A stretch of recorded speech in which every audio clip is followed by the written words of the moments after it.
And I need to say, I'm sorry that I didn't get the video uploaded from last week. The first thing is I didn't like the video. So that's the first thing. So then I decided I'm just going to do a voiceover of my presentation, which I did like a real quick 10-minute one just to see how I sounded. And then I got up at 6 this morning and did a beautiful presentation for 40 minutes and then saved over it by accident, and I had the 10-minute version. So I'm not happy. That's the one I initially sent to you, and I was watching it and I thought, oh no. And so bring that down and then I'll bring it back up again. But since you're in class, you're actually getting the instructions, so that's good news. But if you wanted to go back, bear with me and I'll hope to get that. So before we jump into lesson 2, last week we talked about just picking a piece and how to cut it. Now, has anybody since last week had a chance to kind of think through what they'd like to do? Pedro's journal. Pedro's journal? Now that sounds kind of familiar. What is it about? A boy who goes on Santa Maria. Oh, really? Okay. Is it very long? No, not very long, but not too short. Yeah. So you'll need to cut it down maybe a little bit? Maybe a little. Have you already started a little bit with that? Yes. Yeah.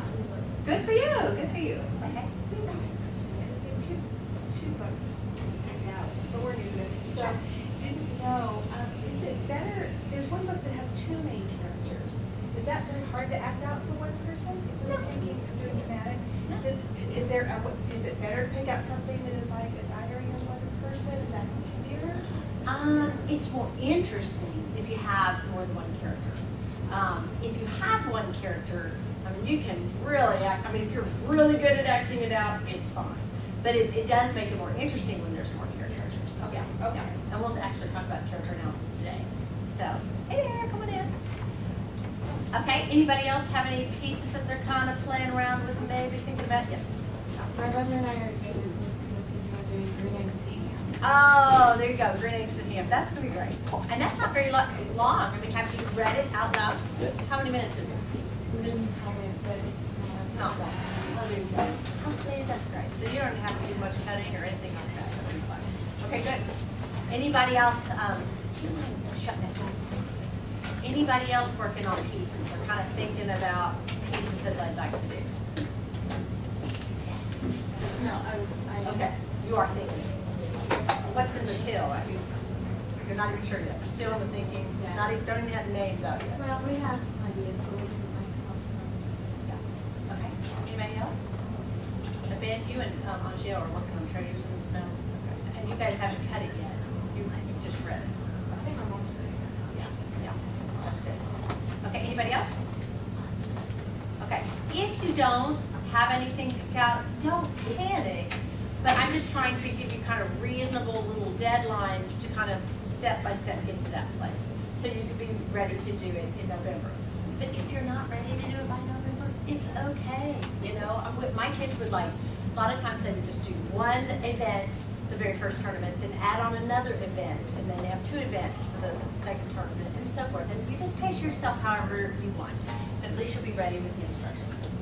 Do you have any handouts from last week? Because I'm a little lost. I'm not quite sure what interpretation is. I have an interpretation of literature to some degree, but Right. I don't know if there's different types. And you weren't in the class last No, week. we weren't. That's so right. I'm a little lost. Well, if I could ever just get it together and upload my little presentation, you know exactly. And I do have a couple of things that I could give you from last week. But the bottom line is interpretation is bringing literature to life. It's interpreting a book. It's got to be an actual published book.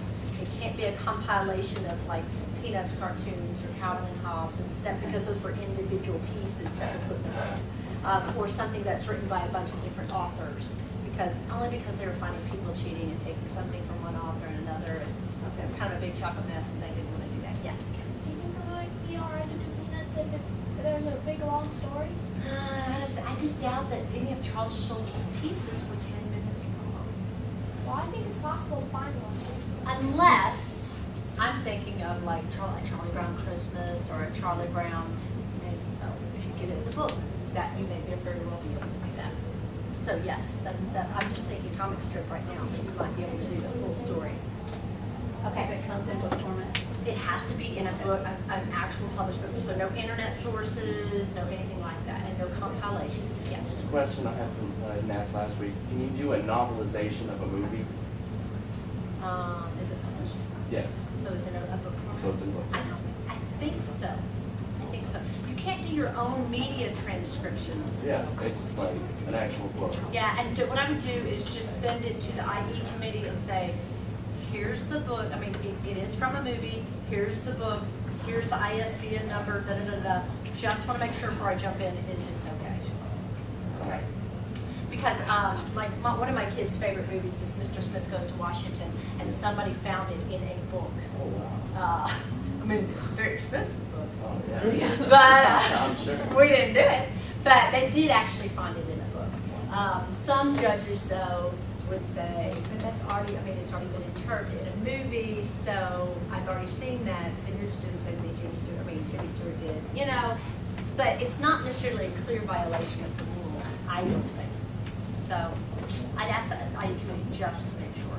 And when you go on the speech page on the NCFCA website, there is a place like, do you have any questions, contact the IE committee. IE stands for Individual Events Committee, and they deal with all speeches, platform speeches, limited prep speeches, information, and you can ask them, just thinking I'm doing this, is that okay?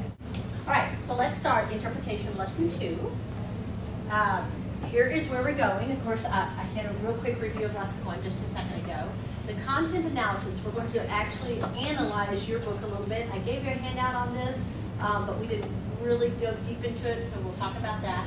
How to analyze your characters, and how to write intros for interpretations, and then just script evaluations. I'm also going to show you a couple of clips from YouTube of some NCFCA competitors doing interps, and you can see how they do their intros and so forth.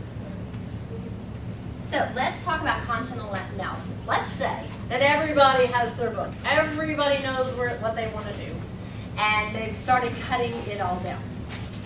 But when you have cut it down, and again, we stress, cut it down to where when you read it, it's about 8 to 9 minutes long.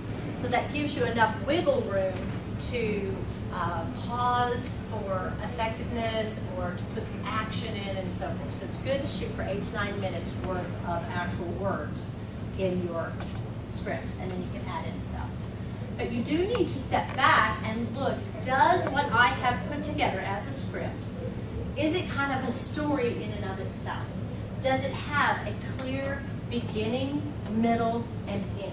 You don't want to just interpret a piece in the middle of a book without telling the audience how you got there, and without there being some resolution. If you just kind of leave them hanging and they think, what was that? Was that a story? And you know, I missed that. You know, you don't want that to be choppy. So you want, even if it's a big book, the pieces you've taken to kind of sound like a story in your 8 to 9 minutes worth of cuttings. Is there a climax of the piece, and what is it? Looking at the examples I'll use would be Horton hatches the egg. Okay, Brady did that in his Dr. Seuss piece his very first year. The climax of that piece was the elephant has been sitting on the egg for months and months and months and months, and the climax is when the egg bursts apart at the very, very end, and out comes an elephant bird. And then, of course, he's having this conflict with the bird, the lazy bird Maisie, who's come back and decided it's her egg after all. And so there's this big climax, and then you want to see, well, what happens, you know, with that big moment? Well, in the end, he gets to keep the little, you know, cheeky elephant thing, and they all go back to Africa. Okay, so that's the resolution. So what's the resolution of the climax? With the hiding place, it would just depend on how you cut it, but let's say one of the climaxes would be they've been hiding Jews, and it's kind of intense, and then they get arrested and they're beat up and it's awful, you know, and that's kind of a climax. And then maybe you show them in prison and then released quickly. Or it could be, you know, the climax could be this world breakthrough that she has in prison, and then she's released the next day, or something like that. You can cut it different ways, but make sure it reads like a story when you do cut it down. It's more challenging for longer pieces, but you can't do it. It will help. What is the purpose of the piece? Is it to make me laugh? Is it to make your audience laugh? Is it to make them think? Is it to make them cry? And it's okay. if you want to cry, that's okay. You don't have to feel guilty. Maybe